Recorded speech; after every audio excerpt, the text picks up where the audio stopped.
au paradis, lui et sa famille. Donc, c'est là qui a fait un tic dans ma tête. Je me suis dit, mais quand j'étais chrétien, entre guillemets, le Seigneur Jésus-Christ nous dit qu'il va au ciel nous réserver une place si on l'accepte, si on croit en lui. Mais dans l'islam que je pratique, on me dit que Mohamed n'est pas encore rentré au paradis et que moi, qui ne connais encore rien là, je dois prier pour lui tous les jours, hein, comme Dieu prie pour lui, pour qu'il rentre au paradis. Frère, j'ai compris que là, il y a quelque chose qui ne va pas.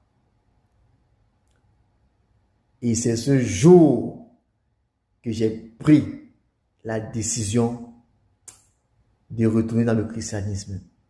Mais là, ce n'était plus pour rentrer là où j'étais frustré à chaque fois. C'est vrai que je n'étais pas encore fixe, je n'avais pas d'église, il n'y a pas de frère qui est venu me prêcher la parole pour dire, voilà, mon frère, viens à notre église, voilà, voilà. Ou bien, je n'ai pas été, c'est le Saint-Esprit même qui m'a convaincu à suivre le Seigneur Jésus-Christ. Je ne dis pas que c'est le Saint-Esprit qui va convaincre tout le monde. Mais en ce qui est de mon cas, c'est le Saint-Esprit qui m'a appelé à suivre le Seigneur Jésus-Christ. Et là, j'ai commencé à suivre des enseignements en ligne, sur YouTube, sur des plateformes en ligne. Et c'est comme ça, peu à peu, je découvre le Seigneur Jésus-Christ. Je rentre dans la lecture de la Bible, dans la méditation quotidienne. Et c'est comme ça que peu à peu, je commence à grandir dans la foi. Frère, ce que je dis, c'est une réalité.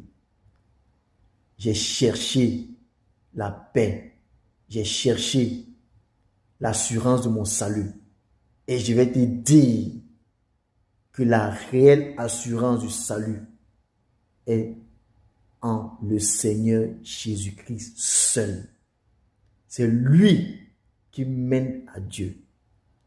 C'est lui qui mène. C'est lui le salut.